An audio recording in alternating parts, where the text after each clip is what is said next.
Hello everybody, welcome into the FastTrack Sim Racing Cup Series live from the high banks of Talladega Superspeedway. Getting ready for 250 miles of high banked, high pace, and a lot of pushing and shoving. Thank you all so much for tuning in. You are watching Austin Green on Ghost Racing Network. Drivers down trackside, they've gotten gridded up, getting ready to go. So let's get pre-race ceremony started with your starting order here for the night. Talladega Polito, one of the rookies for Dynamic Auto Sports, takes the pole with a 52.7. He will roll off first on the inside. Tracy Powers, the outside pole, will roll off in second. Tyler Marble for Team Marble iRacing back in third with Scott Glasso in fourth. Jared Bundy fifth. Andrew Moraz in sixth. Jeff Marble, the captain for Team Marble iRacing, back in seventh. Rookie Kenneth Bartholomew back in eighth. Quentin Clark for Riot Motorsports will roll off ninth. And Danny Gutierrez rounding out your top 10. Remember, he's got good super speedway experience. Winner of the Capitol Auto the Capitol Auto 250 last year at Daytona. We'll see if he can continue kind of that streak, if you will, with a win here tonight. Brian Conklin, Mark Zabak, the Canadian driver, on the outside there of row number 6. Todd Shiro back in 13th with Anthony Hanley in 14th. Kyle Oakley for SWM Motorsports starts back in 15th. Roger Shelton 16th. Rachel Hunt, 17th. Troy Baker in 18th. Jacob Musa, 19th. And Cody Matthews rounding out your top 20. Greg Bartlett will roll off 21st. Bill Benedict, 22nd. Thomas O'Hara, Jake Hickson making up row number 12. Jake Hickson got the win on both super speedways we've been to so far on the season. We'll see if he can make it 3 in a row tonight. Alan Pajari, one of the veterans for Dynamic Auto Sports, starts 27th. Brett Spod for BMP will start in 28th. Andrew Russo 29th, and Ryan Haynes rounding out your top 30. He'll roll off behind his teammate. Jeff Shutt starts 31st. Johnny McCulchuk 32nd. Glenn Grigsby back in 33rd with Jeffrey Souza in 34th. Matthew Gearinger 35th. Caleb Patton in 36th. And Christopher Hall rounding out your field tonight. He will start in 37th. Looking at your race info, it is the Capitol Auto Talladega 250. One of the Noble 5 races as well here for the FastTrack Sim Racing Cup Series. Scheduled distance, 94 laps here tonight, 100% fuel, 4 sets of tires, no fast repairs, open setups, and 3 green-white checkers if we were to need them. Talladega Superspeedway, 33 degrees of banking. Starting track temp here tonight, 105 degrees, 2.65 miles in length. Trial start-finish line about 100 yards or so after the end of the trial. Weather outside, 71 degrees, 66% humidity, partly cloudy skies, and a little bit of wind right now, sitting at 12 miles an hour. We'll see how much that affects these cars. Certainly going to affect them if there were to be a headwind or potentially a tailwind, depending on where they're out on track. We can actually pull that up here with the weather on the side. Wind looks like currently about 37, so that's pretty much somewhere between, that's right about northeast or so, coming out of the northeast, that is. And so we'll see again if that has any implications on these guys down the front, back, or in the turns. Nonetheless, going to see a lot of pushing, a lot of shoving, and a lot of great 2, 3, maybe even some 4-wide racing here tonight. Last track similar to this that we were at, of course, Atlanta. The one maybe even more resembling it was Daytona. But here we are tonight. A lot of drivers love it. A lot of drivers hate it. But either way, they all want to win it. Green flag in the air. We are racing at Talladega.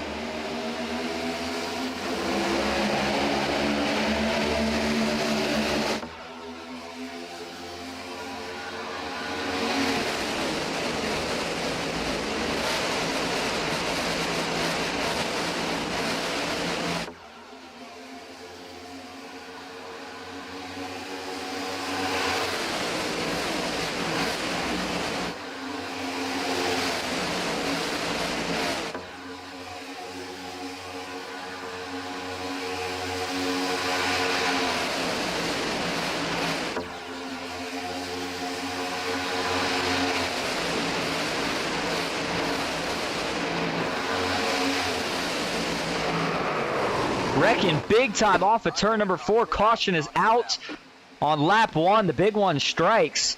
Multiple cars involved. Jacob Musso trying to get back up to speed. Can't tell just how bad the damage is yet, although looks like we already see one that is destroyed. Can't tell again exactly who that is just yet. But boy, this was chaos. I don't know what went wrong here, but whatever it was, it went bad in a big way. Was it Jeffrey Souza? I don't think so. I think it might have been Caleb Patton. He gets some damage. And then the 10 of Cody Matthews is destroyed. You see he's got no front end on that race car. So he'll have to go in and repair whatever he can, but that could be potentially race-altering damage here early on. Of course, we were doing our first lap, a little bit of a warm-up, if you will, where we like to give you the sights and sounds from Talladega with the wall cams, etc., etc., but we didn't get to make it all the way through here without our first incident of the night. And let's see how this one gets started. Wouldn't be surprised if it had to do with the checkup. We're going to be talking about that a lot here tonight.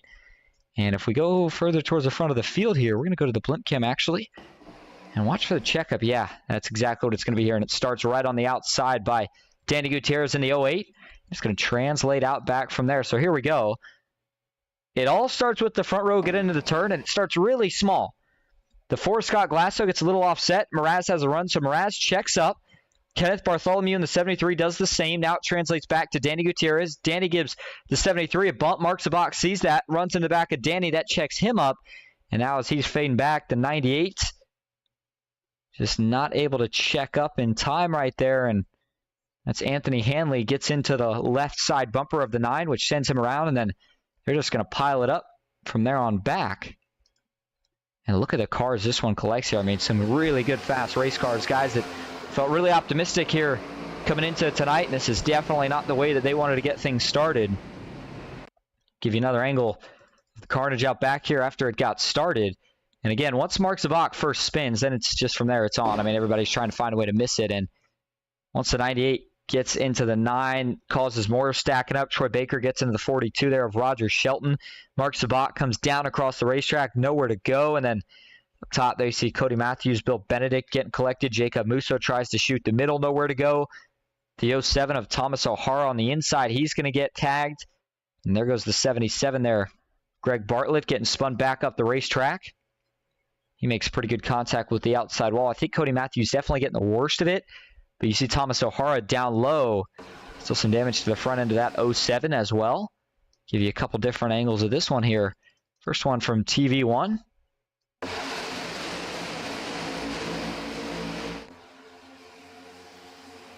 Doesn't take much here. When you're running just a couple feet apart at just about 200 miles an hour, little mistake can cause a big incident for the field, and that is exactly what happened there. Bringing out our first caution. Let's go to the onboard, though, here for Mark Zabak. I think this does a little bit more justice to how big those checkups are and how hard they are to kind of judge him as a driver here. And yeah, he has to fully get out of the throttle. Boy, Kyle Oakley just barely snuck by this one. I mean, it could not get much closer. Give you one more view here from a little bit more of a zoomed-in perspective. Watch as that checkup amplifies. Boom. And then boom. The 98, Anthony Hanley, not able to check up in time. And then they're going to start wrecking big time from there. Musso, when he gets up the track, runs into Cody Matthews. That's what does most damage, most of the damage, if you will, to that 10 machine. So I think a lot of guys, all in all, will be able to come out of this one with repairing these cars. Again, these do act like tanks to a degree, these next gens, where as long as you don't break any of the suspension parts themselves, they tend to be able to fix themselves up pretty good and still have a lot of speed. So anybody that didn't have terminal suspension damage or major aero, I think is going to be able to get the little dents, bumps and bruises, if you will, banged out and get back in a fight here before this race is all said and done. I mean, at the end of the day, only 4 laps complete. We still got a long ways to go, 90 laps as a matter of fact. And so still well over 200 miles. So a lot of different things that can happen. But as we do get ready for the restart, it's going to be Ty Ippolito, the rookie, who got the pole. He will start where he started this race at for this first restart, choosing the inside. Tyler Marble on the outside in second. Jared Bundy back in third. Tracy Powers in fourth. Quentin Clark rounding out your top 5. Actually, it's Jeff Marble rounding out your top 5. Quentin Clark rounding out row number 3. And then Brian Conklin followed by Todd Shiro, Kenneth Bartholomew. A couple of those guys running out your top 10. Ange Mraz, by the way, in 7th. As we accidentally skipped over him. And looking at Thomas O'Hara still sitting in the pits, as is Jacob Musso and Scott Glasso. A little bit unsure why Glasso's in the pits. Not sure what happened to him. We saw him at the start of the checkup, but didn't look like he had gotten any damage. Troy Baker, by the way, looks like he was able to make it back out, as was Roger Shelton, Brett Spod, Adam Johnson, Cody Matthews even. Remember how banged up his race car was? Well, the good news here is that he's still able to run. Bad news is he's got no front end, looking like a modified, and Not sure how good that car is necessarily going to run. I guess we're going to find out right here. Lights off on the pace car. That means it will make the left turn down to the pits this time, and we will get back to green flag racing here at Talladega. Talked about pushing. These restarts crucial to setting yourself up for where you want to be. If you want to be the lead pusher, you got to be aggressive here early these first couple laps while the temps are still fresh. Engines are still cool. Push the guy that you're working with out front, whether it's from the outside, the inside, and then control whichever lane you feel like has some more momentum. Got to think it might be top dominant, but we've seen a mixture of both every season we come to a super speedway. Sometimes the bottom surges, sometimes the top surges. Just a matter of who you've got in what lane. Green flag back in the air. 5 laps complete at Talladega. Good restart, at least for the first row. Second row pretty even as well. And you can see nobody going to think about fanning out 3 wide, at least not right now. You got to get those runs built up, and it's still early. I think you're going to see a lot of 2x2 action for now. Again, not necessarily a big point in trying to go 3 wide just yet. Tyler Marble, though, with a big push. Surge momentum down the backstretch with the help of Tracy Powers and Quentin Clark. 3-car, almost 3-car tandem on the back. Again, you can do that, but you got to be very coordinated. You got to be very careful with it. It looks like they do a good job of making it work, and Tyler Marble got clear just momentarily, but decided he did not want to jump down, so he'll stay up. As there you see Jared Bundy and the 3 machine on the back bumper of Ty Iopolito. Now remember, Jared Bundy finally broke the streak, if you will, got his first win of the season last week at Texas Motor Speedway, and a strategy call, 2 tires versus 4. He held them all off for the last couple overtimes to again capture his first win of the season. A lot of momentum building off of that, and you come to a track where just about anybody that's got a decently fast car can win. He's got to be thinking that he's got a decent shot to go back-to-back if things fall his way here tonight. Tyler Marble, first couple laps being led by him as we ride on board with Tracy Powers for just a moment. Well, now we'll go up a spot to where Tyler Marble currently runs. Another guy who's had a little bit of a streak of bad luck over the past couple races, getting involved in a lot of stuff that shouldn't have really necessarily had to have been involved in, including an incident last week at Texas. But nonetheless, he's going to look to see if he can capture a good finish here tonight and almost throw that all away to a degree, if you will. Going back a little bit further, Kyle Oakley currently sitting in that 6th spot. That's one of the SWM Motorsports drivers. Kyle right now looking pretty relaxed in a pretty stressful spot on the outside, doing a lot of pushing. Oh man, you saw him give just a little bit of an offset tap right there. It's the man he's trying to help go forward, Todd Shiro. Todd Shiro holds on though. We'll see if that lane continues to make some leeway here. Going even further back, Jeff Marble currently sits back in the 12th position. Had another great shot last week at Texas. Did everything right at Martinsville. Did everything right at Texas. Came up short both weeks. So he'll be looking to try to potentially get the job done here tonight.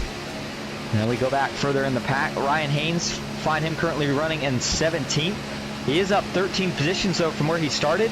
Watch for him and Brett Spott, his BMP Racing teammate, to potentially be working together here tonight if they can find each other.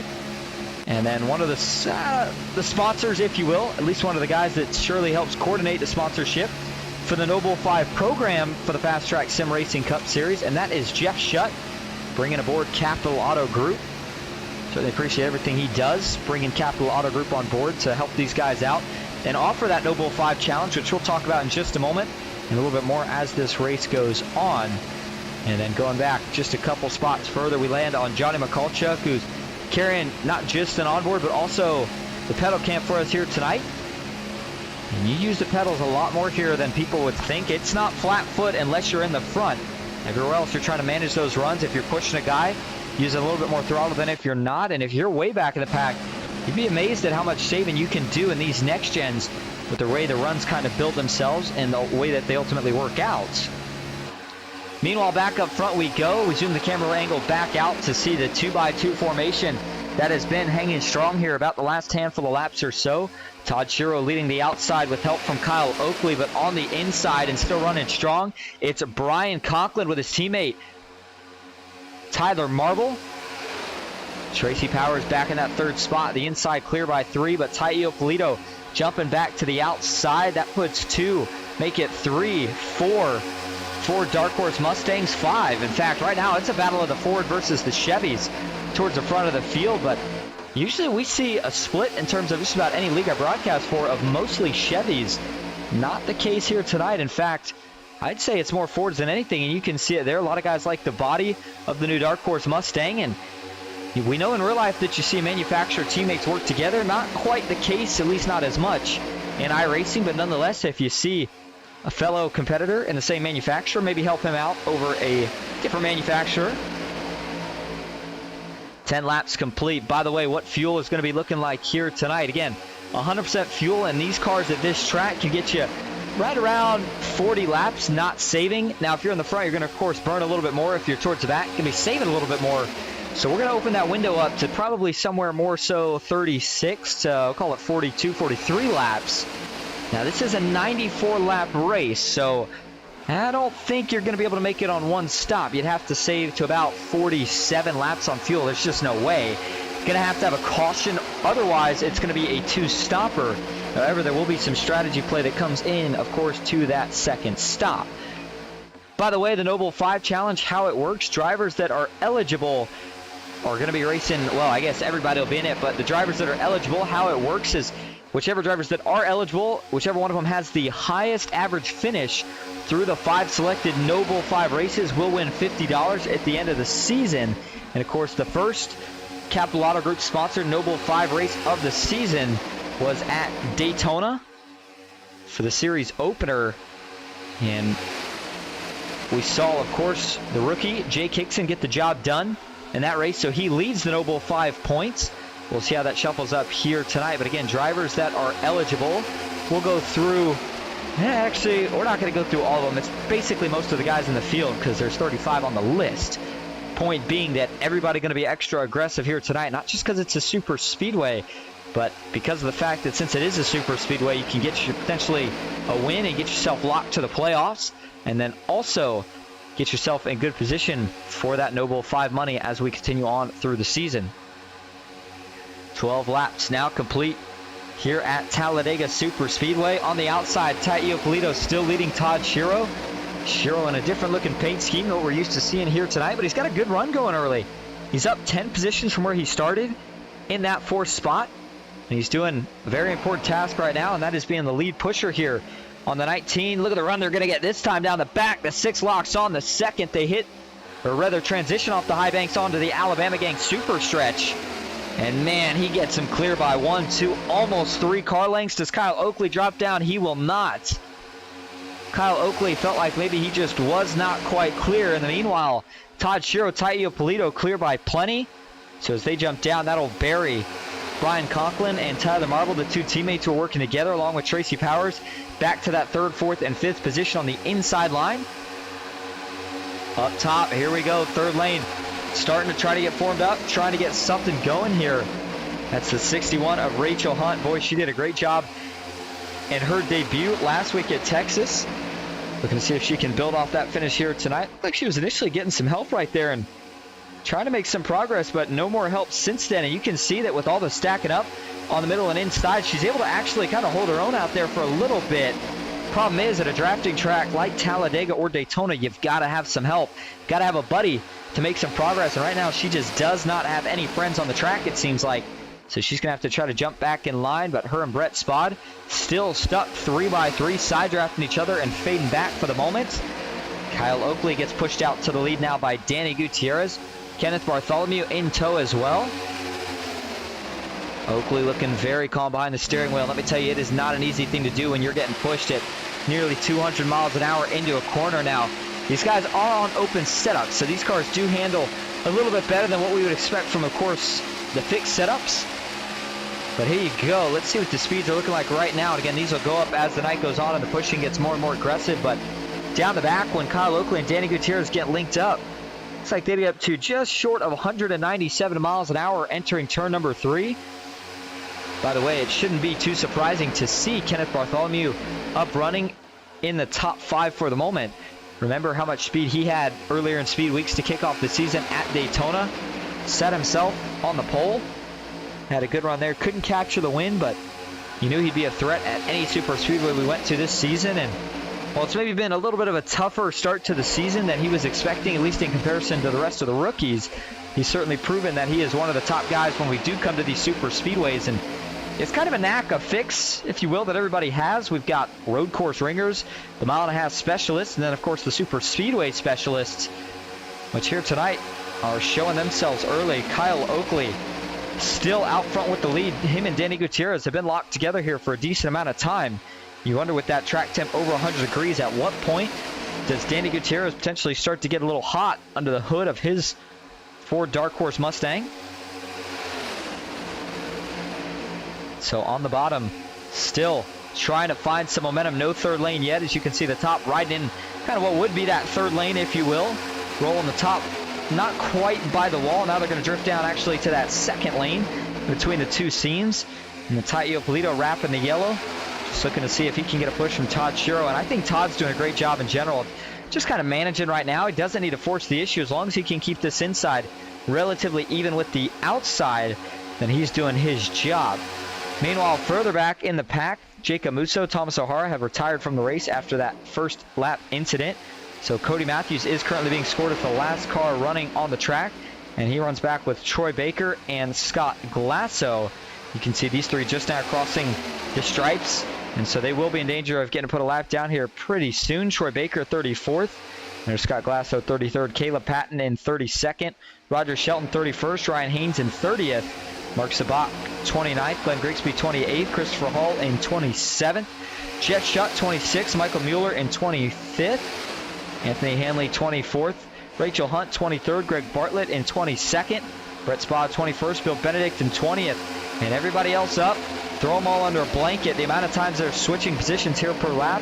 And the shuffling that we've got going on, just too much to count. Third lane is alive and kicking now. Jeffrey Souza, Andrew Russo. They decided to give it a chance, see if they can make something work, and they are making it work right now. Indeed, Kyle Oakley, Danny Gutierrez thought about jumping back to the bottom, but they are tanded up, and they are scooting away here. Granted, they're not going to be able to, of course, break away from this draft with just two cars. You don't have enough temps, but did do enough of a job to, like I said, create a bit of a gap on everybody else, as Jeffrey Souza and Andrew Russo trying to get clear of the middle. They're not quite going to be able to do it this time. Third lane, still with a little bit more momentum, but it looks like the middle now starts to get more lined up. And that is all thanks to Alan Pajari. Pajari now with a big surge of momentum himself. By the way, I was looking tonight for Austin Fitzgerald.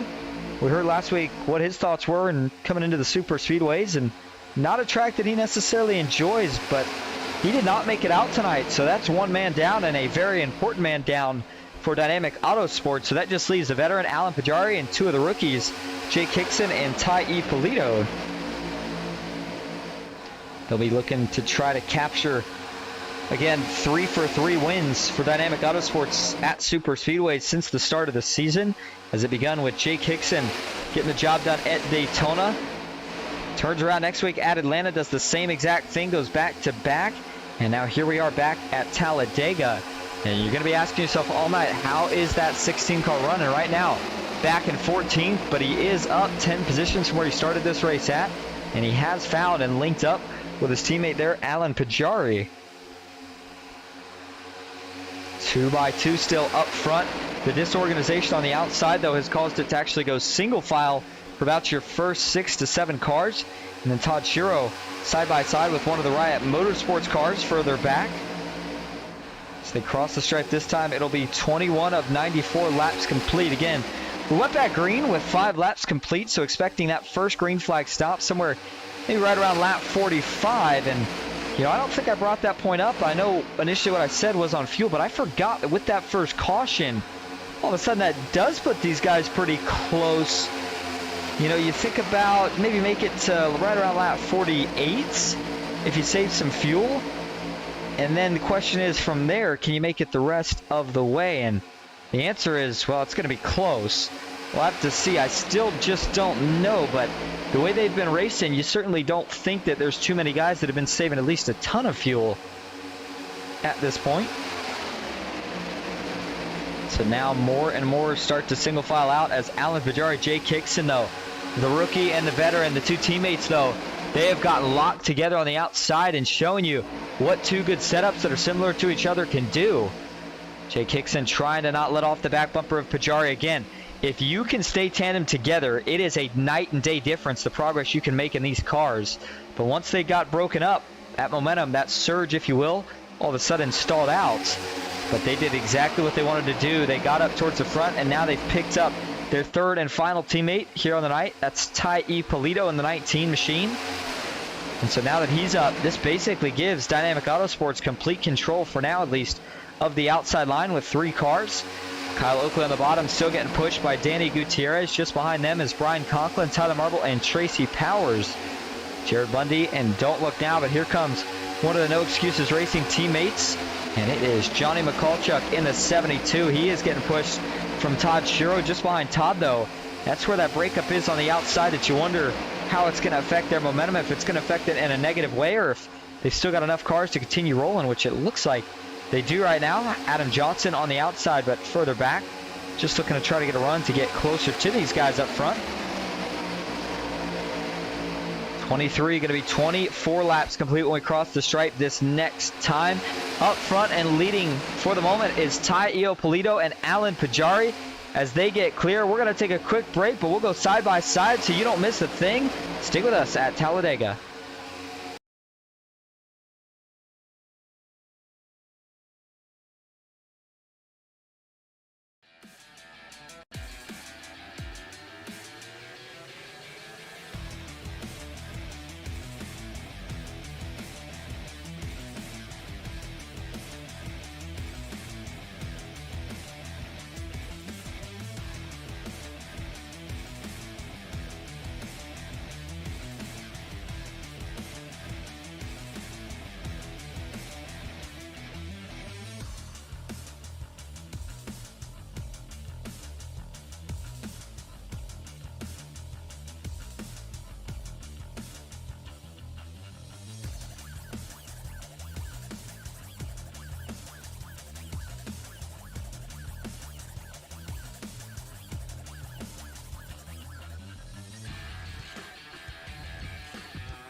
Welcome back to Talladega Superspeedway for the FastTrack Sim Racing Cup Series with the Capitol Auto Talladega 250. Quite a few lead changes already, but now the race is on. Desperation's starting to pick up, which is kind of interesting because, again, we still have at least one, potentially two green flag pit stops. Whatever the case may be, we've had a group of drivers decide it's time to march to the front, and they are being led by the rookie Adam Johnson in the 02 on the outside. He's getting a push from Quentin Clark in the 00. The 97, Andrew Mraz following along in that battle now. A lot of blocking going on up top. Johnny Mikulchuk had to throw a move on the 6 to slow down the momentum of that third lane. That broke it up. And now just as quickly as we were 3 wide, it's going to boil all back down to 2 wide, as I think a lot of guys that wanted to get aggressive saw what looked like maybe a wreck brewing up and decided better of it and to head towards the back.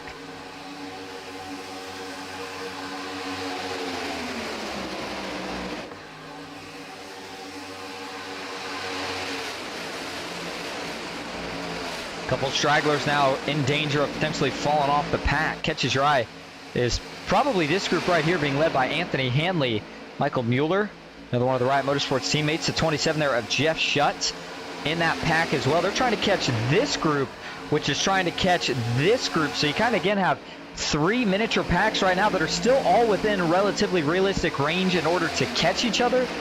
But if you're not able to get there soon, you may not be able to get there at all. Now, granted, we're probably expecting at least one more caution, if not more than that, before this thing is all said and done. But anytime that you get to a green flag pit stop, it always decreases the chance of seeing a caution more and more, as it'll thin the pack out, drop more guys off from speeding penalties or just trouble getting into the pits in general.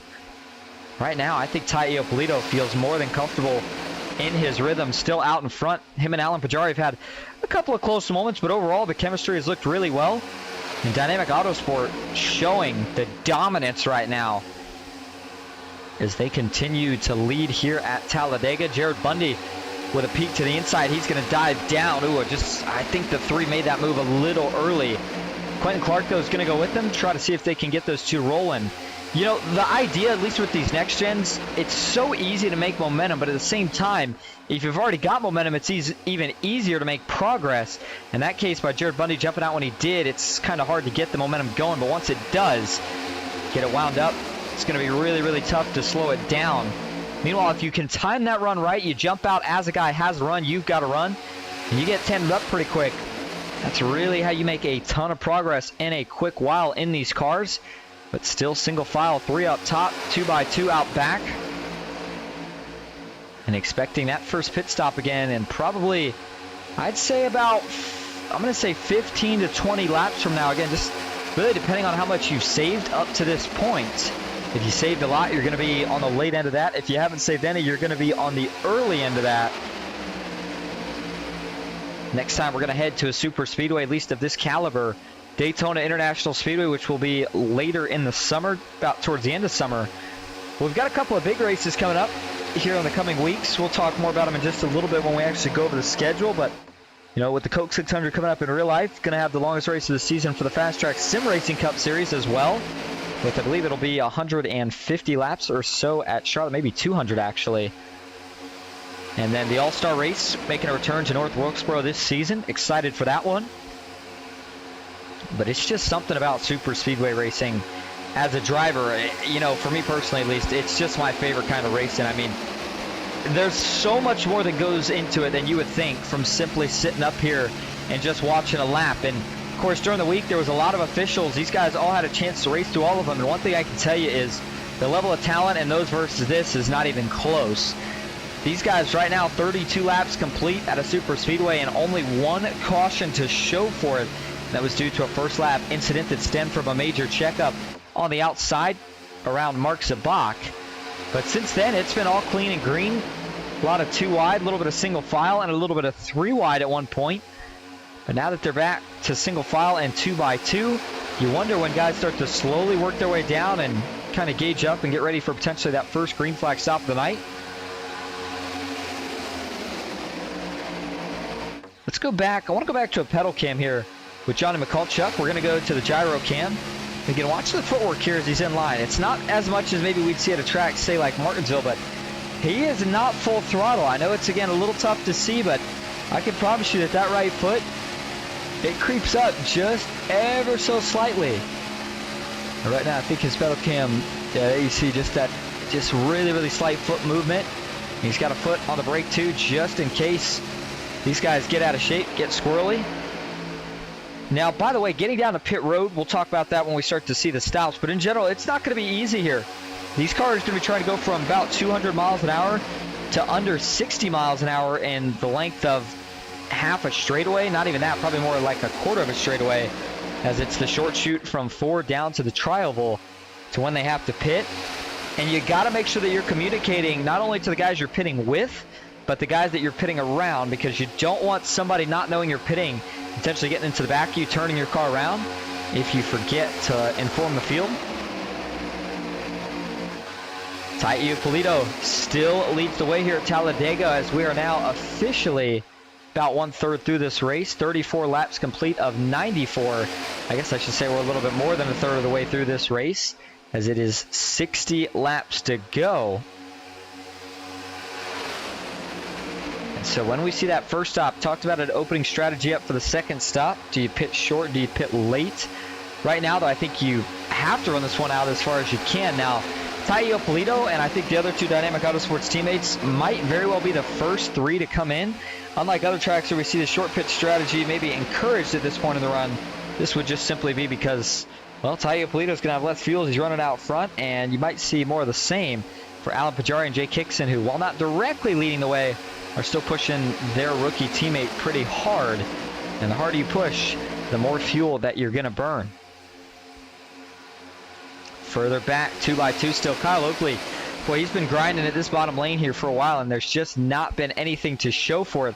At least not yet, and it's kind of one of those things where you've got to get some takers to jump down there with you in order to really make something happen. And so far, Kyle just has not had any takers, at least in front of him. The loyalty certainly being shown out back right now, as he gets help from the 72 of Johnny McCulchuk. Johnny McCulchuk, by the way, is up 5 positions from where he started. Andrew Russo is up 18. But the biggest mover inside your top 10 right now, he's going to have to go to Matthew Geiringer, who is up 29 positions from where he started this race at. He's got the Jordan Brand 31 machine. Good-looking scheme, fast-looking car. But this is where, if you're a guy that's pushing, you're taking mental notes, right? As the guy that you're trying to push, how does he handle the car?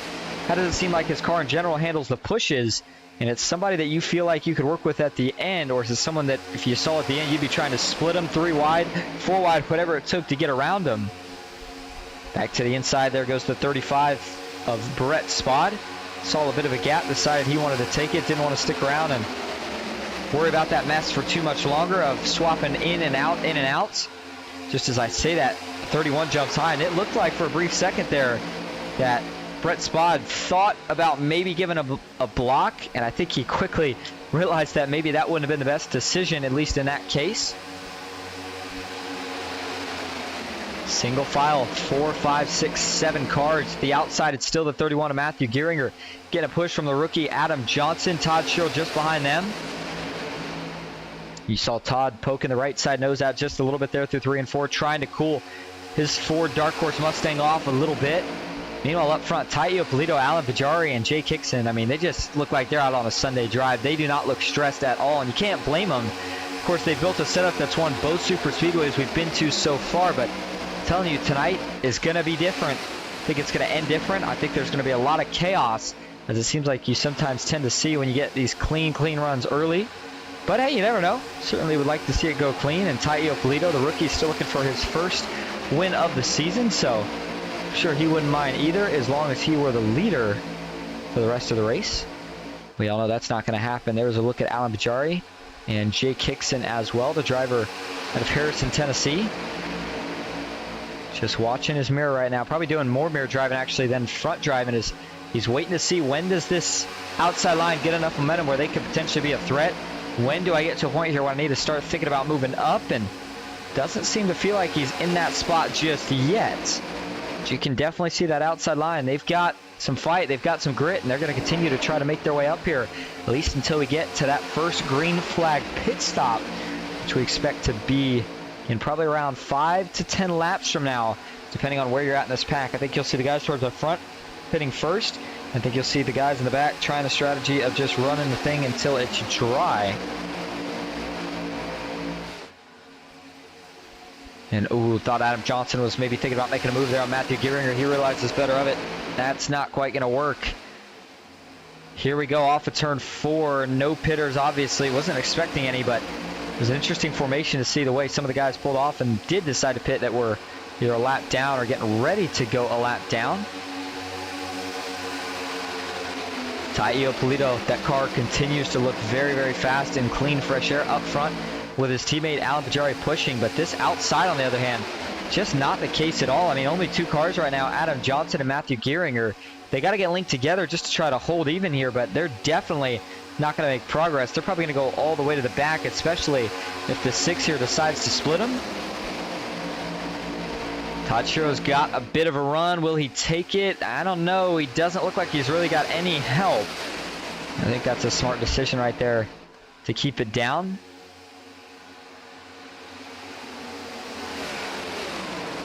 And here we go. First round of pit stops is underway. Looks like they were clean round ones too. And I said first round, but guess what? That was not actually the first round of pit stops. Seems like the Riot Motorsports teammates decided to go in a little bit sooner here. But watch this sequence. Again, this was a very smooth sequence, of pit stops here early. First green flag stop of the day is why I refer to it as early, but of course, just about halfway through the race at this point. But here you go. The 19 shoots low with the 34, and then they all bail out to the pits. Alan Pajari decides to go a couple lanes lower. A little bit of a lockup there out of Jake Hickson. But again, a really nice job, everybody, to get down to speed and avoid any contact and a potential caution right there. And now we're going to see even more of them bring it down to the pits right here. Ooh, Tyler Marble.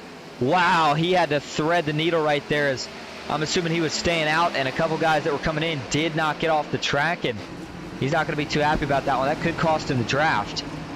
We'll have to see, but that was just a case of, again, guys not quite able to get out of the way in time, and man, did he have to thread the needle for it. But in terms of these pit cycles, curious to see really who's going to become the leader here once it's all said and done. There's your weather outside, but more importantly, the track map, and watch for where the current group that already pit is at. Ty Iopolito 15th, he's out of turn number 4. And you compare that to what is going to be your leader here for this pack, Adam G. Johnson. He is just now rolling out of the pit. So that one pack is definitely going to get there and potentially even stretch a lead on him here.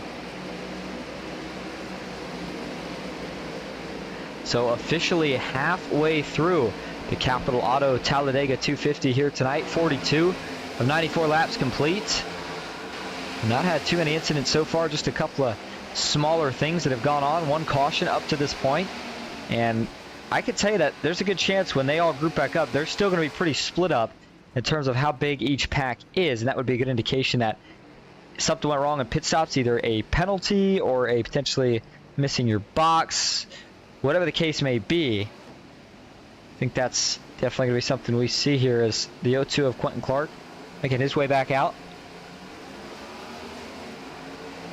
Looks like his teammate in the 97, Andrew Mraz, decided to follow with him. This was part of a group that had not pit yet.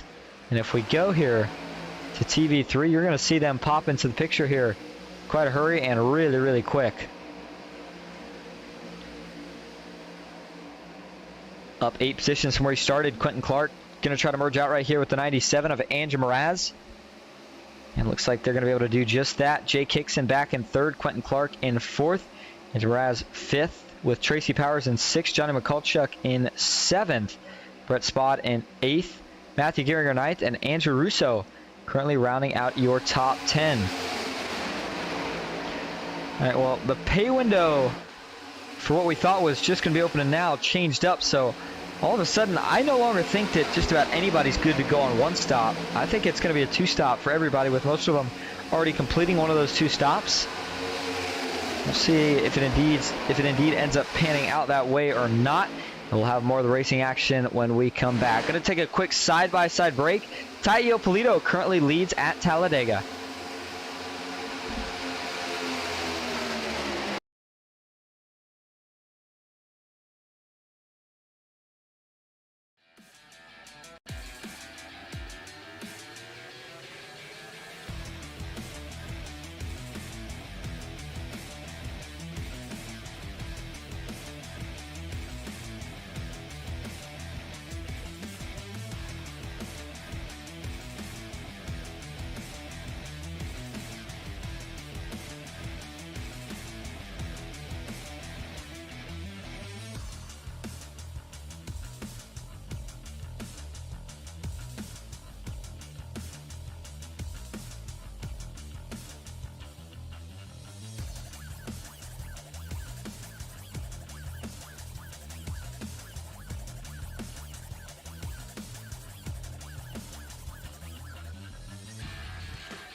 Back live at Talladega Superspeedway, but under caution for the second time here tonight. Let's go back and take a look at exactly why here. In fact, give you a different angle of this one. Everything had been pretty calm, I think would be the best way to put it. A lot of single file action. Nobody really going at it. Nobody doing anything too crazy. At least what we thought. But things quickly got out of shape here down the backstretch with this group. And part of it was when they caught the 25 of Tracy Powers. Johnny McCulloch getting a huge push there from the 35 of Brett Spod. And as they get there, I think Johnny McCulloch's trying to split the middle, but it's weird. It almost looks like a little bit of indecisiveness right there, as if he wasn't sure. Now, granted, he did get a little bit of an offset push right here. But then Brett fades off of him, and it seems like Johnny saves it. I think Johnny maybe thought Tracy was coming down, or maybe Tracy was coming down and reacted to that. Gets down into the 08 of Danny Gutierrez. And then from here, it's on. Up into the outside wall goes the 72, multiple others. Johnny McCulloch, one of the guys, though, that got the worst of it. Let's go to his onboard view and see if it looked like kind of what we were suspecting here, with maybe just a little bit anxious on the wheel. So he's got a big run here. He's got two choices, push the 25 or split them, and he goes with the latter of the option, and it just doesn't really work out too well there now. Let's go to the chopper view and see if there was a hole here to fit that car in, or if Tracy maybe covered it up before the 72 got there. You can see Johnny's looking low. I don't think Tracy Powers ever moves. Now, I will say the inside line, on the other hand, they do move up just a little bit, but I think more or less it was just a hole that looked a little bigger than it was. And then when Johnny McCulloch gets there, there's a little bit of a stack up. And once he gets into the 08, like I said, the wreck gets on from here. Collects Brett Spod. I think those two get the worst of it. But there you see the 31 actually of Matthew Geiringer taking quite a bit of damage, as Rachel Hunt, she got involved with nowhere to go. Tried to dodge up top here, but 31 ended up pretty much right in her lap. That's interesting. I wonder if this is on the new damage model here, something that I noticed. Watch. This is interesting. I know this doesn't necessarily relate directly to what just happened, but notice how all the flaps go up on these cars. And something that's interesting with the next gens, watch the bottom of the car. Notice that rear diffuser. It's got a little flap down there that also opens up to help keep that car on the ground when they turn backwards. You can see that flap working there for the 31 of Geiringer. Give you a different angle of this here from TV3. And that's a pretty hard shot for the 35 and the 72, but I still actually going to retract the previous statement and say that the 31, he may have got it the worst. I mean, there was some pretty significant damage there, especially on the front end, which makes the car look like a modified now. Damage he received, but there was Johnny McCulloch getting up the track, and then here's Rachel Hunt. She's going to try to jump to the outside. She does such a good job here. Gets into the outside wall because, I mean, really she's just got nowhere to go, but I mean, definitely making the damage a lot less than what it could have been. Right front will be scuffed up a little bit, but I don't think that's going to bring her race to an end by any leaps of the imagination. So back up front we go, where the lights on the pace car are off, and that means we are getting ready to go back to green flag racing. 48 laps complete. Kenneth Bartholomew being scored as your leader right now, the rookie, with Jared Bundy to his outside in second. Kyle Oakley third, Ty Ippolito in fourth, and Jake Hickson rounding out your top five. Quentin Clark back in sixth, Andrew Mraz in seventh, Alan Bajari eighth, Andrew Russo in ninth, and Bill Benedict rounding out your top 10. Now 48 of 94 laps complete, and this, I think this kind of kept fuel strategy still interesting in the sense of I don't see anybody in this field still being able to make it. In terms of making it on a one stop, or excuse me, on making it without having to stop, I should say. Now, if we get another caution at pretty much any point, yes, you come down for fuel and you're good to go the rest of the way. But right now, still either going to need a caution, or we are going to see potentially one more green flag pit stop with a lot of strategy options potentially on the table. All right, here we go. Back into the Geico restart zone. Green flag is back in the air at Talladega. Good restart for the inside, the 17 and the 16. Oakley and Jake Hickson already to the back bumper of Kenneth Bartholomew. That's going to give this line a big run. That'll allow Kyle Oakley actually to get clear himself. Question is, does the 17 jump up here, or does he push the rookie? First time down the Alabama Gang super stretch under this restart, and looks like Kyle Oakley is content to stick with where he's at. By the way, notice some cloud cover starting to roll in. Wonder how that's going to affect the track temp. Well, it's cooled it down a significant amount, almost 10 degrees, as track temp now sits at 96, as it is 3:03 sim time. 2x2 inside, though, starts to fade. Now it's the outside with all the momentum in the world. Talladega Polito was able to push Jared Bundy clear by 2, make it 3 car lengths now as they cross the stripe. Alan Pajari for Dynamic Autosports still up in the mix with his teammate there, Talladega Polito, but Kenneth Bartholomew, the car looks strong. He's just not getting enough pushing, and part of that is, of course, kind of the way that they want it to be right now, in the sense of Kyle Oakley knows that there is still about 44 laps to go in this race, and saying right now, there's not really any need to push. Let's get to where we know we're in the final stint of the run of the race before we start going all out and pushing, because remember, there is no fast spare. If you make a mistake and you wreck big time, that could be your race and your car done for the night before you wanted it to be. By the way, quick shout out to anybody tuning in here tonight in the chat. Cody Martin hopped in at the start. Good to see you, Cody. Hope you are enjoying your Monday night. FastTrack Sim Racing Cup Series at Texas last week, Talladega this week. They will be back next week as well. In fact, we have a chance to hop over there and see what some of the tracks are looking like that they're going to be heading to here in the coming weeks. Next up is going to be the Monster Mile Dover for 200 laps. That's going to be a good one. Followed by that, or following up that, is going to be Kansas Motor Speedway with Darlington on deck, followed by North Wilkesboro, and then it's Charlotte for the third of the No Bull 5 Challenge. That'll be a 200 lap, longest one of the season. And then it's Gateway, followed by Sonoma, Iowa, New Hampshire, and then Nashville. Nashville will be on July 1st. So a lot of good tracks coming up, at least in terms of the next handful of races or so, and then a couple more technical, tricky tracks, if you will. But as for points, Austin Fitzgerald came into this race leading, and by a pretty good margin at that, 277 to 249. The gap between him and Jeff Marble just a bit over 27 points. And so Jeff going to be able to hopefully close that up here tonight, as Austin Fitzgerald not in the race.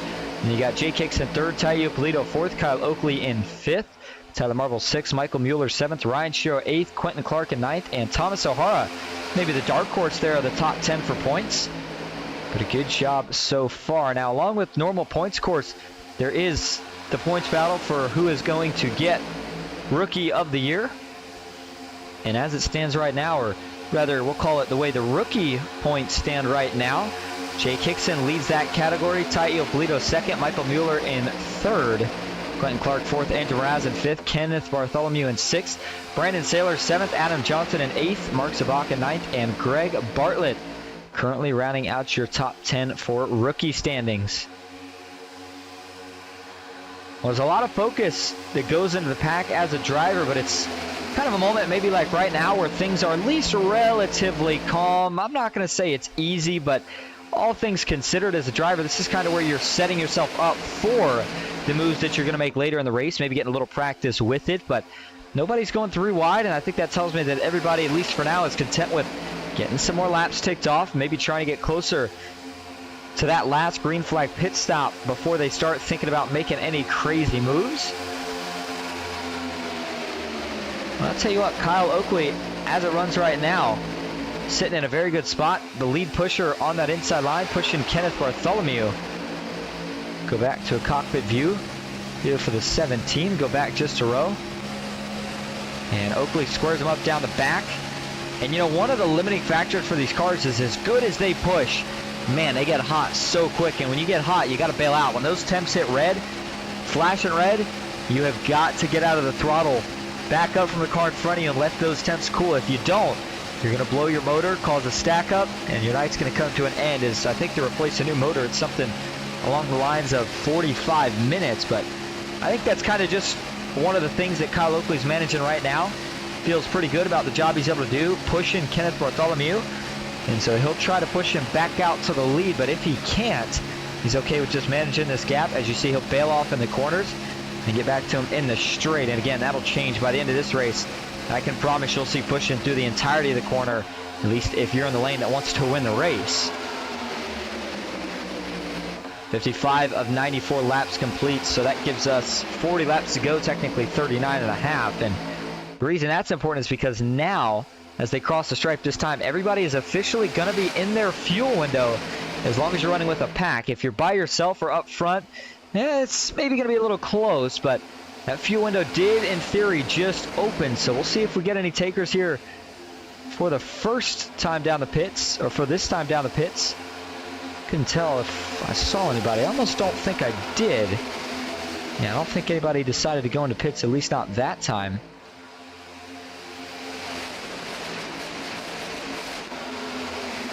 Looking towards the back portions of the pack, you see on your track map there that everybody's pretty much grouped together, at least for now. Glenn Grigsby, the last man on the lead lap in 26th. Just in front of him is Rachel Hunt. She is down 8 positions from where she started. Got a little bit of damage, though, in that last wreck. Ryan Haynes, Mark Sabat, Caleb Patton, Cody Matthews, Roger Shelton, Matthew Gearinger, Brett Spod, Troy Baker, Thomas O'Hara, and Jacob Musso. All drivers that are a lap down or out of this race due to damage in one of the few wrecks that we have had so far here tonight. Bottom starting to make a little bit more of a lively run at it again. Kyle Oakley trying to see if he can get that 73 enough of a surge to get clear of the front, maybe jump up. But the biggest problem is they've got to stay linked up longer, and they just can't seem to do it right now. And whatever that outside line runs as low as they are right now, they're going to be able to try to get a little bit of a side draft off the inside cars, which is going to help them, of course, keep their momentum. Jared Bundy, Ty Iopolito tandemed up down the back, clear by a mile to the inside. This Tide thinking about maybe ducking low here into turn number 3. It doesn't look like he will, but now Quentin Clark finds himself split in the middle. 3 wide as all of a sudden the third lane is formed up, and it is eager to go to the front. It's Bill Benedict followed by Tracy Powers and a couple others. Tyler Marble, I think that's Christopher Hall as well in the 38, putting himself up in the mix. 57 of 94 laps complete, 4 wide just ever so briefly there as Tyler Marble got caught in the rabbit hole, but now he's able to jump up in line to make it back down to 3 wide. Jared Bundy still getting pushed by all Ty Iopolito has, and I'll tell you what, for that 3 car to be taking pushes like that and to be taking them as well as he is, that is a car that a lot of people are going to be looking at right now and saying, that's the guy I want to have to push at the end of this race if I'm not leading. But Bill Benedict, Tracy Powers still moving up top, and Benedict, he's going to get clear to the middle, and even further than that, he's clear all the way to the bottom. Looks like for now, though, he's content to stay with the middle. Both lanes going to have a big run. He's got to choose. Looks like he's going to go low here. Gets in front of Quentin Clark, who gives him a friendly shove into the tri-oval. Tri-oval, one of those sketchy areas to push. It is very bumpy. And, of course, off of the tri-oval, the car has a tendency to unload in the same fashion that it does off of turn number 2 and turn number 4. And, of course, that's why you hear a lot of guys, or you will hear a lot of guys say, if you're going to push in the corner, that's okay. You can't push on exit. You can. You just got to be very, very careful about it. 3 wide again, and I don't think we're going to see that green flag pit stop because these guys, they're getting more and more antsy, and each lap that goes by, it seems like the moves keep getting bolder and bolder, and at some point, something's going to have to give, and oh man, it almost did right there on the bottom lane. The 3 of Jared Bundy took a huge shot in the rear bumper from Quentin Clark and Andrew Mraz. And those two, of course, in fairness to them, just trying to get this line back moving, which I think they will as long as they stay committed. But still a really hold your breath moment as the 3 got probably about 20 to 30 degrees sideways. Ty Iopolito leading the middle line. It's interesting that these guys are running where they are in terms of that middle, that they haven't gone up, haven't gone down, and that nobody else has tried to make the move either to the top or to the bottom.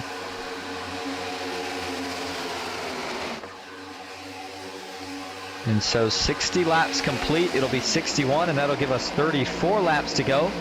We cross the line next time, well within the fuel window now. It's just a question of who goes and when. Again, don't know of anybody in this group that's going to be able to save anywhere close to enough fuel to have made it without stopping.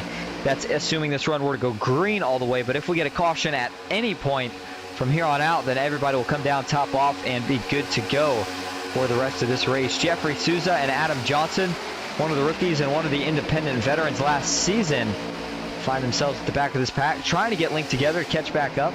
And then Todd Shiro, Cody Matthews, Ryan Haynes, and Rachel Hunt by themselves back in the mid-20s. A couple of those are some of the lap cars here tonight.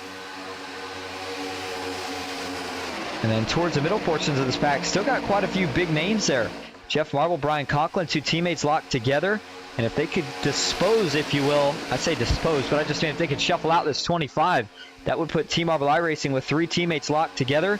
Similar to what we're seeing right now from Dynamic Auto Sports. They could try to maybe go make a run up on the outside third lane, but knowing Jeff and knowing what kind of the morals are that Team Marble iRacing stands for, I got to believe that these guys don't really care about that right now. They're just hoping that we can go caution-free and get to that green flag stop and have a chance to see who can prevail, at least in terms of the strategy game.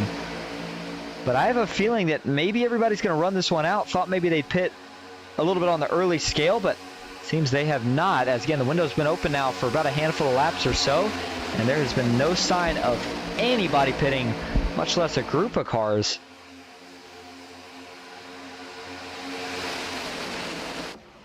Tracy Powers with a little bit of a bobble. Jeff Marble able to pull up to his back bumper. A lot of pushing on the bottom, a lot of pushing up top. Got a little crank it up at Talladega. Here we go.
And that'll do it for tonight's segment of Crank It Up. I hope everybody did enjoy a couple of close moments, but nonetheless, the bottom is back and better than ever. Oh, Kenneth Bartholomew. Oh, what a save. Bartholomew, how did he hold on to that car? He's going to be able to merge back, loses touch with the draft, unfortunately. But man, what a wicked save from Kenneth Bartholomew. I cannot believe he held on to this car. Let's back this up. And watch this. This is coming off of turn 2 here. That's the 17 of Kyle Oakley behind him. And is it just going to be a little bit too aggressive of a push, or maybe I should say just a little bit of an offset push here? See, there's a little bit of bumper damage there to Bartholomew, and I'm not sure if they were checking up or what the deal was, but yeah, it looks like Kyle Oakley just gets into the back of him, gives him a couple love taps, and it's just going to send this 73 machine right around here. Back that up one more time for you. Now watch again from the chopper view. Yeah, Oakley, he's just getting him a little bit offset left. And then 17 actually, as he's starting to let off, gets tagged by the 4, which is what ultimately sends him into the bumper of the 73 offset and sends poor Kenneth Bartholomew around, who was just sitting there minding his own business, enter the backstretch off of 2. But again, watch this save here. Watch it from the cockpit view. Quickly locks it down. Kind of helps straighten the car out, turns the wheel a little bit to the right. And that is just something you cannot teach in terms of how to make saves such as that. Back up front, 2x2. Well, single file at least for your top three. That's not going to last for long, though. Quentin Clark, along with his Riot Motorsports teammate, Andrew Mraz, they decided to jump up to the middle, and now they're going to continue their bobbing and weaving moves as they go back to the bottom. Doesn't look like they're going to get any help, though, and they can't play the side drafting card because they're on the bottom versus the top. So there's not really anything that they can do, at least for the current moment. I'm just going to have to kind of pan or wait this one out and see if they can accumulate a run off of turn number 4 right here, or potentially fade back a little bit, rack it up, try it again. Quentin Clark, first lap's being led by him here on the night. Got the job done at Phoenix on the short track, but completely different kind of track here tonight. We go from a very short track to a very big track. Slower speeds to very, very high speeds. So far, he's managing it very well. You saw that Dynamic Auto Sports was trying to manage the lanes a little bit, but they just couldn't do it. And now finding a couple of themselves getting buried further back. Ty Iopolito still leads Alan Bajari and Jay Kickson, but that line has just fallen apart. I mean, it almost looks like the organization is there, but they just can't get anything going here. Maybe trying to recycle attempts. Not sure what the deal is, but we'll see if they can get that whole ordeal figured out before it's all said and done. Jeff Marble settling in pretty nicely here as the run continues to go on. He is currently in 7th. Jumps up. Oh, stacking them up on the outside here. And they all are able to check up for that stack up. Just getting ready to say, Jeff here is starting to make his move to the front. I think he wants a little bit more track position if possible before we get to what's going to be that final green flag pit stop here of the night. That stands right now. Again, currently sitting in that 7th spot. That is where he qualified, so no net gain or loss, at least not yet, for Jeff Marble. This came mighty close before at Super Speedway. He's got the job done in the Clash earlier this season. Now he wants to get it done for real in one of the official regular season races.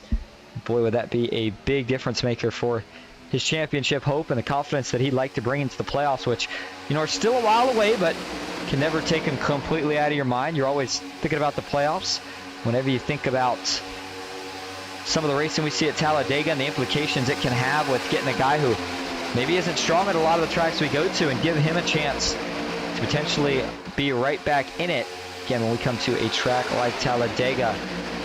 25 laps to go, and that means the action's only going to keep getting more and more intense from here. But again, still expecting that one green flag pit stop, at least from the info we have. Just don't see any way that guys can make it without pitting again. But if it came down to fuel strategy, boy, that'd be something.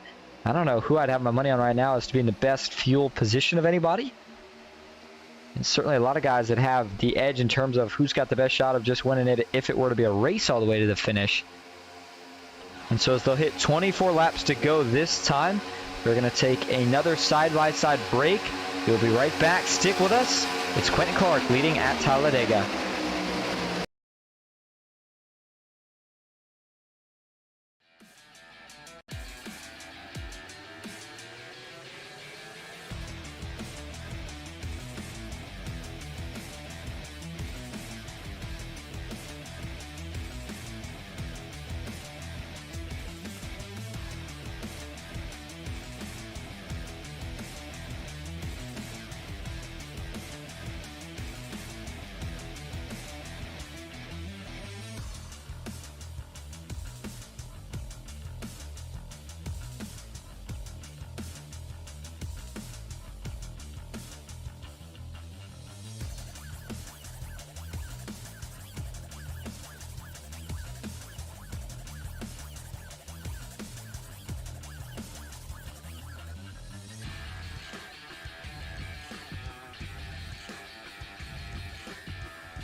Welcome back to Talladega Superspeedway. Starting to close in on the conclusion of the Capitol Auto Talladega 250. Up front, it is still the two Riot Motorsports teammates. Once they took over, they have not let it go. Andrew Mraz, the lead pusher, pushing his teammate Quentin Clark. Make it 3-4, actually. Now, didn't notice the other two tagging on, Anthony Hanley and Michael Mueller, making it a 4-car Riot Motorsports train on the inside. You can see a lot of guys going to work on the outside trying to counter that. And Jeff Marble was making really good progress there for a little while, but all of a sudden that progress has since ceased. And the 15 is starting to fade here a little bit with 20 laps to go. Now, important to note at Daytona, when we saw all four of these cars out in front, specifically, you go back to the duels, it was so hard to find a way to get around them. Their pushes were just too strong. Now, granted, I don't know if they'll necessarily just sit behind Quentin Clark here and push him all the way to the finish, but I think for sure, regardless, they'd like the idea of a Riot Motorsports 1, 2, 3, 4, and therefore I think they're going to be very, very careful about what moves they make against each other until they maybe feel like they're at a point where those moves would no longer, say, affect the outcome of anybody else and just amongst themselves. But it's going to be 19 laps to go, and again, still wondering kind of what fuel is looking like right now based off what we think. We don't think they should be good to go the rest of the way. Still expecting that one stop, but when do you do it? I mean, I think I like the idea of get your team, get in a little bit earlier so that you've got some time to work with when you come back out. You figure you wait till the last second, and I just don't know, but that was an offset push there. Meanwhile, the outside, the opposite, a lined up push and a big one at that. Almost gets Jeff Marble clear. Not quite going to do it, though. Andrew Mraz did a quick job gathering his teammate back up and pushing him right back out in front to the lead where he belongs. Coming up on a lap car here. We'll see if this makes anything dicey. They're only 2 wide, so it shouldn't be a big issue. By the way, you see the field a lot more spread out now. We do have a couple of straggler packs, if you will, going down the back straightaway right now. We'll see if they affect the leaders here before this thing's all said and done as lap traffic or not. But back to single file for the first 4 as that outside line continues to try to make it work. By the way, this is Christopher Hall in the 38 that they're going to be going by. And again, that outside's trying everything to make it work. So far, they just have not been able to find a way. And so 3 wide as they go around the 38. I think Christopher Hall should be able to catch the back of this pack without any issue, and he'll be okay. Oh. Heard a couple guys burping out of the throttle there. That was a big stack up on the inside, I would say, but the outside, I mean, it's dwindled down to pretty much nothing at this point. They've got 3 lined up cars, and that is it. Taio Polito, Jeff Marble has bailed since. Alan Pajari and Jake Hickson, the 3 Dynamic Autosports teammates, are the only ones still out there. And so I don't know if they'll stay out there or if they'll jump back down in line. They seem to feel pretty confident in the ability that they've got when they're all linked together. But now they are going to finally decide to drop back in line, just behind Jared Bundy with 17 laps to go. And so while things, again, seem, I like to say, relatively tame, at least in one way, kind of a calm before the storm, if you will. Let's see how, see if we can go maybe do an in-race interview here with Kyle Oakley, see how he's feeling.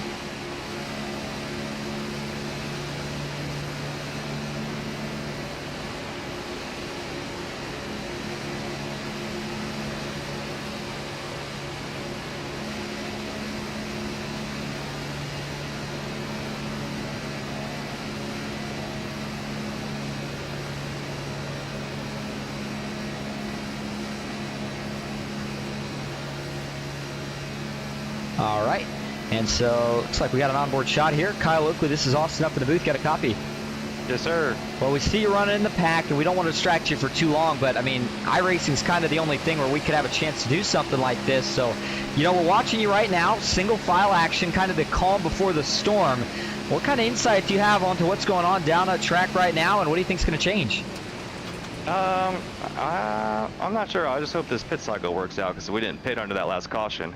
I was going to say, I guess we caught you at a bad time here. See you bringing it in, but looks clean on entry. Yeah, this is not a bad pit road to get on. Certainly isn't. Well, we'll wait till you finish your stop here before we give you another question. Meanwhile, back up front as Kyle continues to finish his stop. We'll get with him here in just a moment. And up front, you see all single file action. Nobody really wanting to make a move, but I think Kyle's showing here that we're going to start seeing these round of pit stops, and they're going to come pretty fast and furious as 17 makes his way out here. And doesn't look like he's going to be with a lot of guys. Jared Bundy, Adam Johnson get a little bit ahead. Kyle, how'd the pit stop feel? Not good. I kind of overshot my stall there a little bit, slid through. I have a good, I was going to say, I got a good feeling that we're going to have a caution before this thing's all said and done still. Yeah, that's what we were kind of hoping would come before Jared needed to pit there, so I just went in with him. Well, nonetheless here, looks like we're still going to see some more rounds of pit stops. I'll tell you what, we're not going to distract you any longer. We wanted to try it out, and we certainly appreciate you helping us out up here. Hopefully we get that caution. Hopefully we see you back at the front before this thing's all said and done.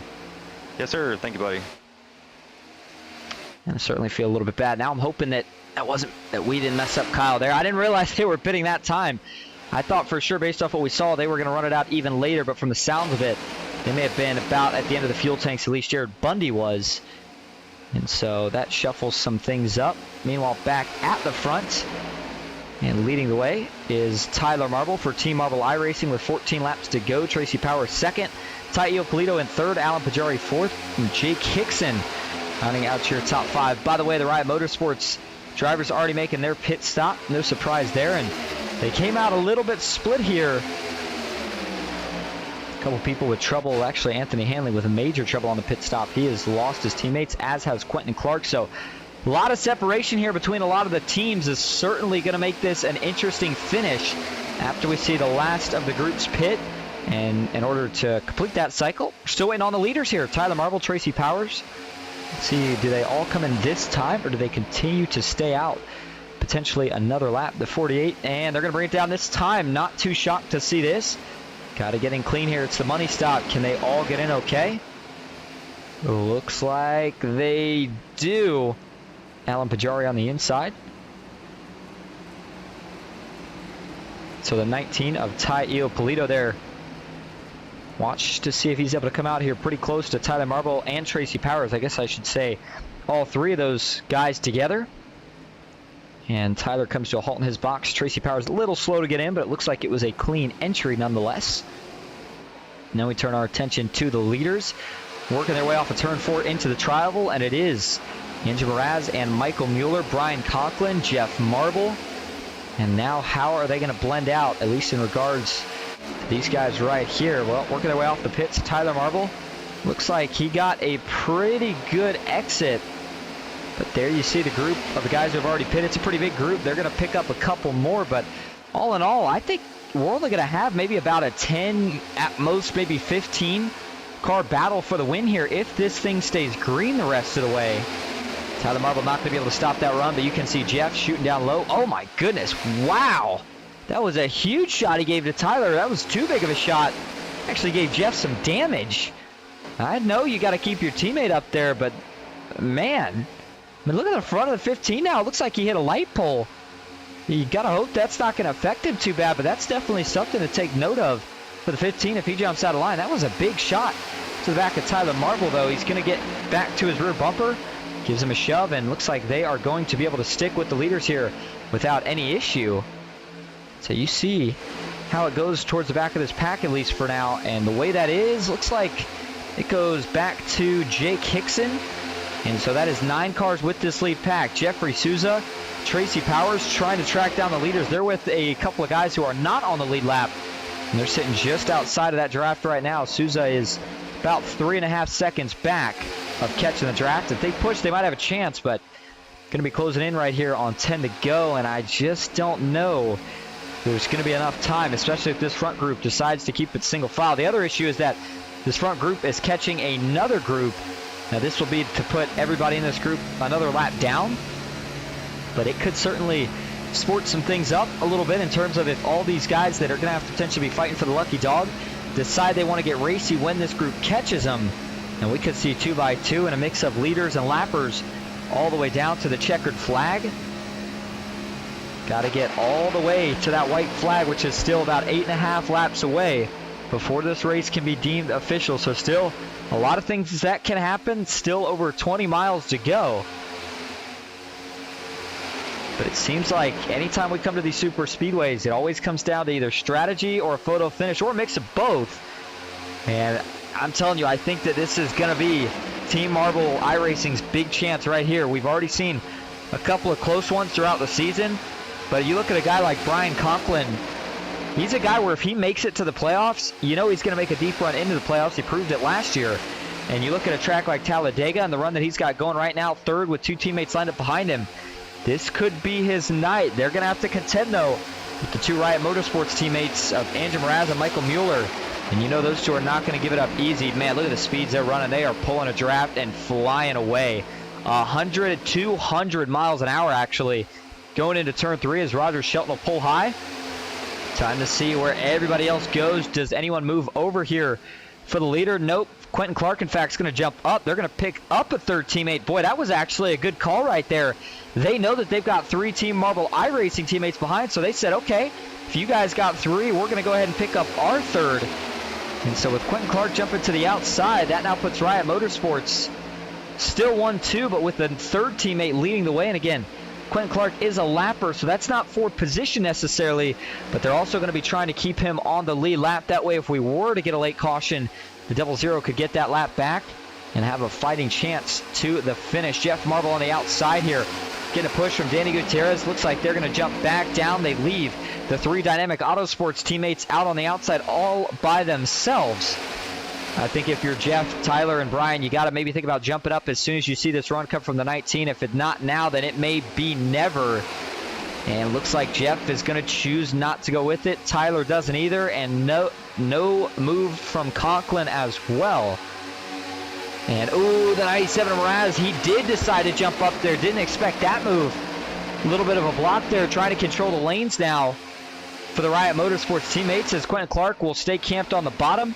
Meanwhile, the 99, the 97 going to go by up top. We'll see if they jump down or continue to stay rolling up top. Wow, Mraz with a really offset shove on his teammate Mueller. Mueller got all out of whack, and now that has slowed their momentum. Here comes the 19 into turn number 3.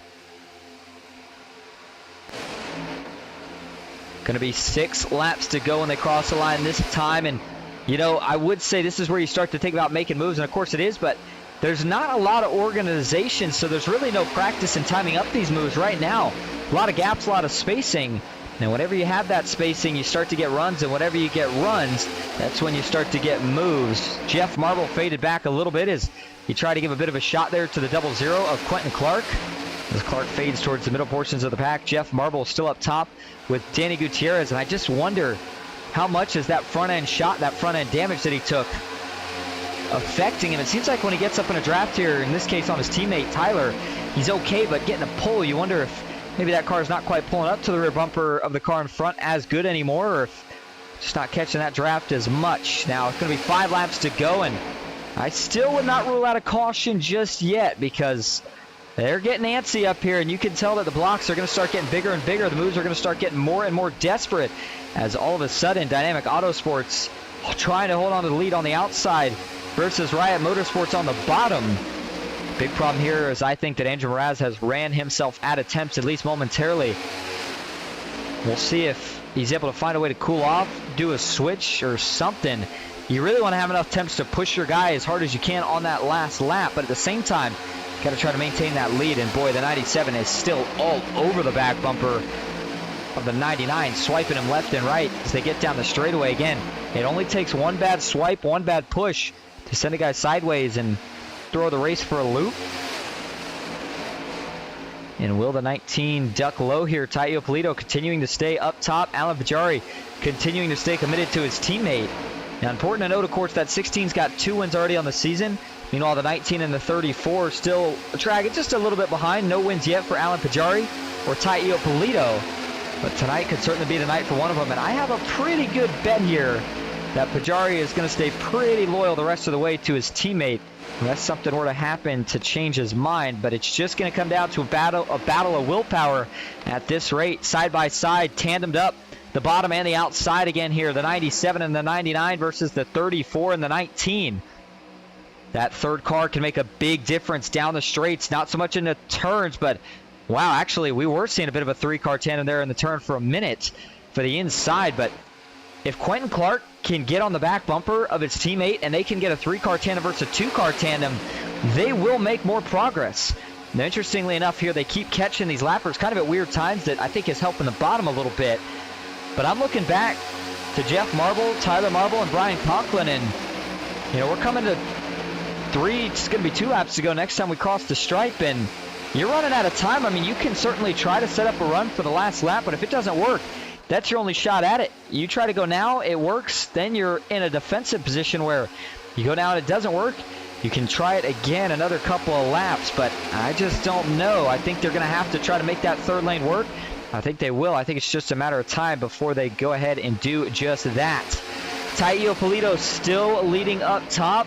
How cool would it be to see another new rookie capture his first win of the season here tonight at Talladega?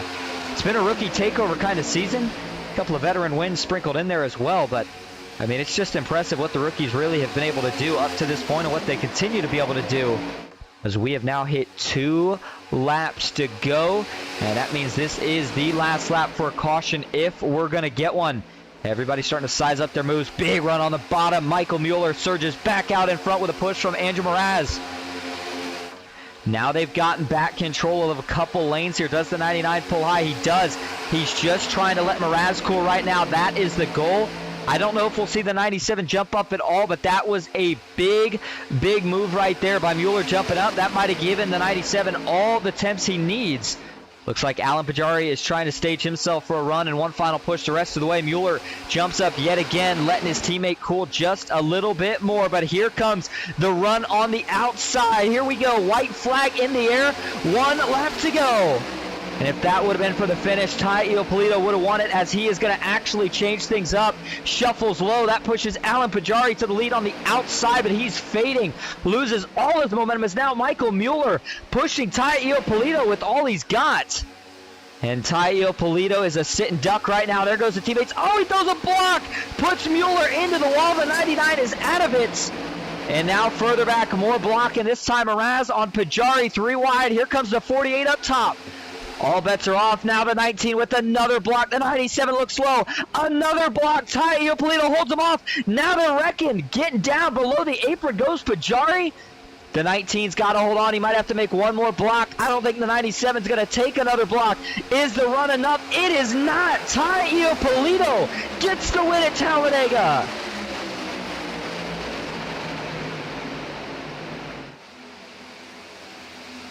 Well, it was certainly the most aggressive I have seen him all season. Have to use 2 hands to count the amount of blocks he threw on that last lap. But he found a way to hold off the 2 Riot Motorsports cars, and he got the job done and gets his first win of the season. Talladega did not disappoint. You knew the moves were going to be wild. You knew they were going to be crazy on that last lap. And that's exactly what they were.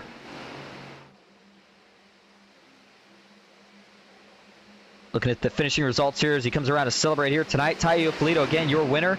Tyler Marble in 2nd. Andrew Mraz in 3rd. Jeff Marble 4th. Danny Gutierrez 5th. Brian Conklin in 6th. Alan Pajari 7th. Jake Hickson in 8th. Michael Mueller in 9th. And Adam Johnson rounding out your top 10. Jeff Shutt finishes 11th. Tracy Powers in 12th. Jared Bundy in 13th. Andrew Russo in 14th. Kyle Oakley 15th. Anthony Handley in 16th. Johnny McCulchuk 17th. Quentin Clark finishes back in the 18th position. Rounding out top 20 tonight, Jeffrey Souza and Greg Bartlett. Glenn Grigsby finishes 21st. Kenneth Bartholomew 22nd. Rachel Hunt in 23rd. Bill Benedict 24th. Mark Zabak 25th. Scott Glasso 26th. Ryan Haynes 27th. Christopher Hall in 28th. Cody Matthews 29th. And Roger Shelton rounding out your top 30. Todd Shiro in 31st. Caleb Patton in 32nd. Thomas O'Hara 33rd with Matthew Geiringer in 34th. Brett Spott 35th. Troy Baker in 36th.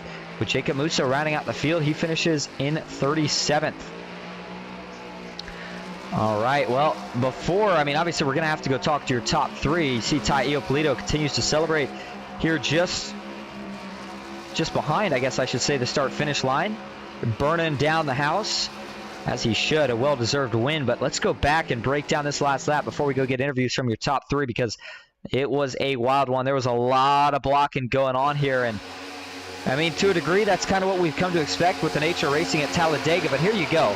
The 19 makes the move down. It's a good idea. The 34 You know, they're hoping that the run stays up top. Once they get split, that costs them some momentum. And at this point, Mueller was already tandemed up with Ty Iopolito.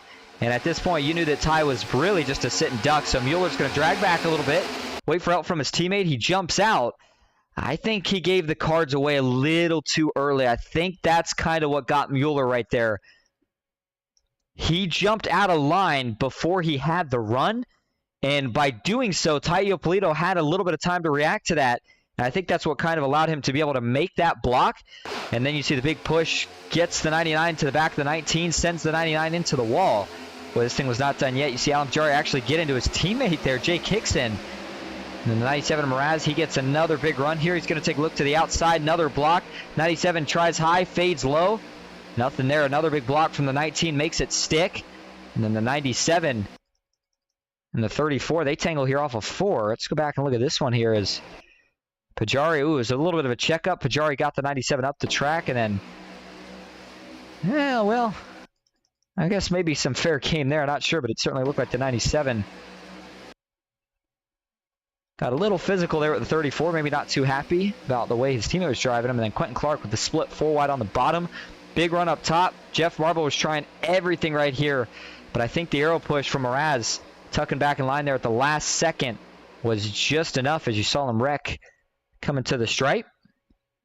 And here we go. Watch this again from TV3. We'll go into the zoomed in view. And Tyler got pretty close. Maybe about another, I don't know, 100 feet or so. He might have it, but Ty Iopolito, that's how he captures his first win of the season. As further back saw Alan Pajari and Brian Conklin get together. That's a pretty big shot into the outside wall for the 34 as he slides across the line backwards. All right, so as we go back live, we're going to go get your top 3 in here for interviews. Stick with us. We'll be right back at Talladega.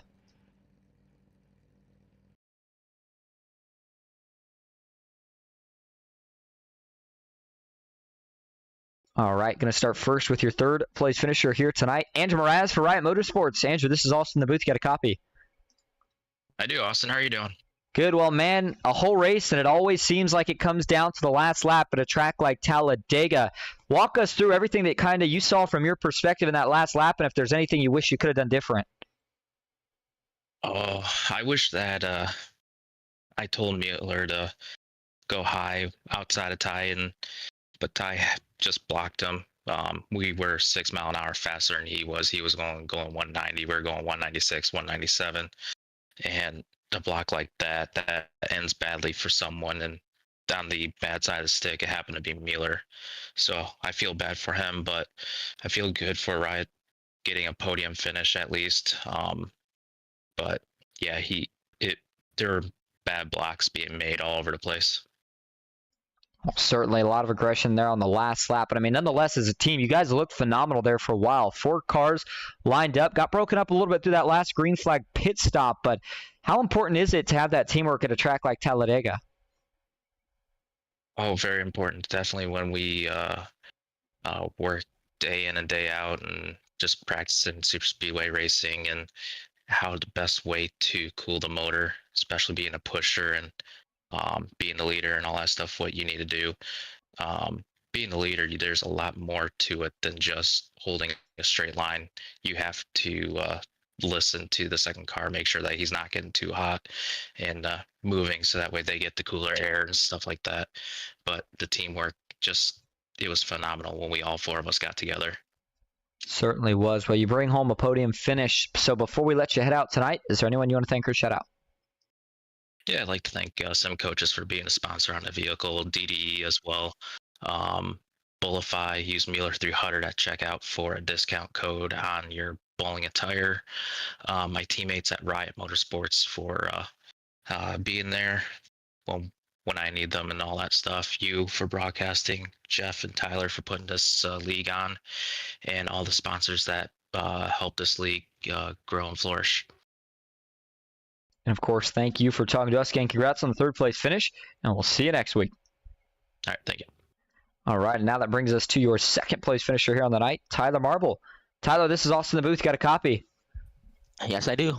2nd place finish. Man, tell you what, another 100 feet. You think you might have had him? Yeah, had I had that help through 3 and 4, had my dad at 15 be able to stay on my ass through 3 and 4, probably would have had him. That or another lap, but I'll take P2 after the last couple of weeks flat. So, and a good points day. Good points day. Good day for the Noble, because I had a bad race day at Daytona. So, yeah, we'll take P2. We know how important teamwork is. We were just talking about it with Andrew Mraz for Riot Motorsports, but, you know, we saw there was a point there where for Team Marble I Racing, you guys had 3 guys lined up, and, you know, coming into the closing laps, what's kind of the mindset as a driver? I mean, you know that you want to make the winning move, and everybody pictures it on the last lap, but sometimes when you wait for that and it doesn't work, and you don't have enough time to try to recover from it. So kind of what was your guys' strategy there on when you decided you were going to make the move versus when you actually did? Well, it's really a gut decision, honestly. My gut kept telling me to go, but you gotta be on the same page, and we sort of screwed ourselves going to the bottom with 2 to go, and we originally thought we were gonna try to thread the needle there, go in the middle, but that closed up. Those dynamic guys talked to each other, closed that up, and then we were just a little too far back starting in the last lap to start the pushes out of 2, but we were to come away with good finishes. I think 2, 4, 5, 6 or something like that. So we'll take it and learn from this race and move on to Dover. Absolutely. Well, before we let you head out here tonight, is there anyone you'd like to thank or shout out?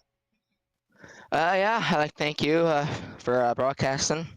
You do a great job. Ghost Racing Network is a great broadcast.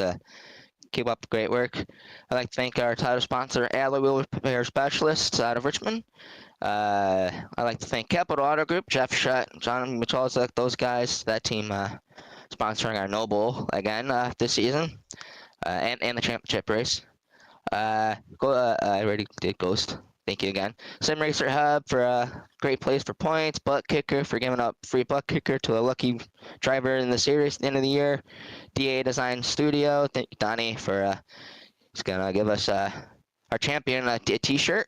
And BMP for sponsoring our Rookie of the Year and the and 5 other races. So yeah, I think and everybody coming out. I like to thank my teammates. A whole lot of bunch of people to put on these races week in, week out. So I appreciate it, and we'll go to Dover. Sounds like a plan. Well, thank you for talking to us, and again, congrats on the 2nd place finish. Yep, thank you. All right, and now that brings us to the rookie capturing his first win of the season at the High Banks, Ty Ippolito. Ty, this is Austin in the booth. You got a copy? Yeah, I got you. Well, you capture that first win. First thing is, man, you have got to break us down that last lap. A lot of blocks. Somehow you make them all work to capture your first win. How did you do it? Yeah, I'm not really sure how I blocked all of them there, but it was really good. Gotta give a big shout out to my teammates. Helped me all race long. We worked really well together. So I was glad one of us got the win.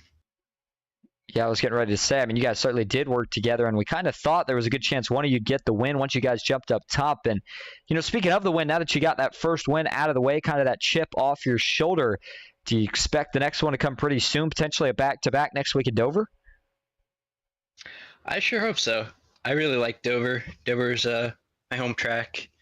I'm pretty good there, so. All right, well, we'll look forward to watching you next week. Before we let you head out tonight, though, to go celebrate in Victory Lane, is there anyone you want to thank or shout out? Yeah, I just want to thank my teammates, Jake and Alan, and my spotter, Brandon, as well as my sponsor, Spartan Sim Racing Graphics. And I want to thank you guys for doing a great job on the broadcast. And thank you for talking to us again. Congrats on your first win of the season, and we'll see you next week. Thank you, guys. Well, there you go. That's going to wrap up our coverage here tonight from Talladega. What a race, what a finish, and what a win for the rookie, Ty Ippolito. We'll be back next week with the FastTrack Sim Racing Cup Series at the Monster Mile, Dover. Make sure you tune into that one. Going to be a fun 200 laps. As for tonight, that'll do it for me, Austin Green, here on Ghost Racing Network. Thank you all so much for tuning in. As always, I hope you